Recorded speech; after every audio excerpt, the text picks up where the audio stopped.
To, bangon. At tutulog ulit tayo. To, tutulog. Tutulugin ko ang mukha nyo. Alam nyo kakagis.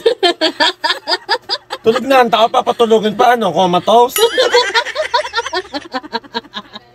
Ayan na, Kuya Melvin, masusuntok kami ang mukha namin na rin.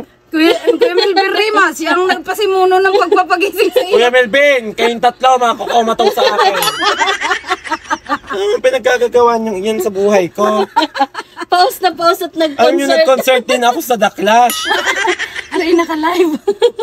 Pinapahinga ko pa ang buhay ko dahil ako talagang paos sa paos. Ay, utas at nawa si Kuya Melvin, di ba? Diyos ko. Excited na daw nagisingin ka. Excited din akong masuntok ang mukha niyong tatlo.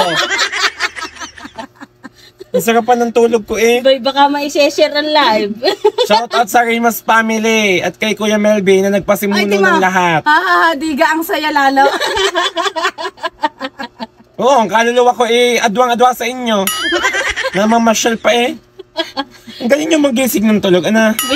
Rico, sabi nga ng mga nandito Ay, anong oras na? Ning, mag-e-edit pa ako. Sabi ni Kuya Melvin, focus kayo, kayo inubo. Magaling nga sa iyo, pa-request ka ng pa-request na gisingin eh. Yan talaga yung itsura. Wala pa ako sa Huwis Show, huwag niyo akong video. Asin nyo nga yung mga video, Diyos ko! Oily pa yata ako. Alam ka Kuya Melvin, ari daw nananaginip ang siya inakanta pa sa The Clash. Alam mo na naginip pa ako sa The Akala ko Clash nasa Singapore pa eh. Si Kulot ginising din namin. Si Kuya Melvin ang pasimuno, sabi gisingin daw si Kulot, di pinuntahan namin yan. Sabi, si Lips naman. Ayan, tulala. Yan. Tulala po siya ngayon. Yan, hindi siya Pag ang pag-aalabi eh, oh. Pagkakagising ko, ari hinihilot. Para lumiit. Lumiit. Aray ka.